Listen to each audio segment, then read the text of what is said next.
ইসলামী সংগঠনগুলোর নেতা কর্মীরা, এদেশের ইসলামী রাষ্ট্র প্রতিষ্ঠাকামী জনতা, তারা বিপুল পরিমাণ অংশগ্রহণ করেছে, রক্ত দিয়েছে, জীবন দিয়েছে এবং তাদের শাহাদাতের সিঁড়ি বেয়েই 24-এর বিপ্লব সফলতা লাভ করেছে।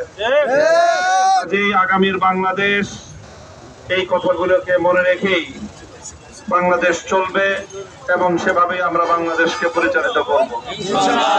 কেউ যদি আগামীর বাংলাদেশকে ইসলামপন্থীদের এই ত্যাগ, কোরবানি, তাদের জুলুম এবং নির্যাতনের এই ইতিহাস মুছে ফেলে আবার যদি 72-এর ধারায় বাংলাদেশকে ফিরিয়ে নেওয়ার কোনো পায়তারা করে, তাহলে রাজপথে আমরা তাদেরকে মোকাবেলা করব।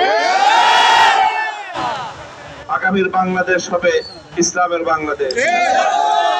আমি আপনাদের সকলকে আবার আন্তরিক অভিনন্দন জানাই এবং প্রতিটি পাড়ায় পাড়ায়, প্রতিটি মহল্লায় মহল্লায় আগামীর ইসলামের বাংলাদেশকে গড়ে তুলবার জন্য সীসাঢালা প্রাচীর গড়ে তুলবার আহ্বান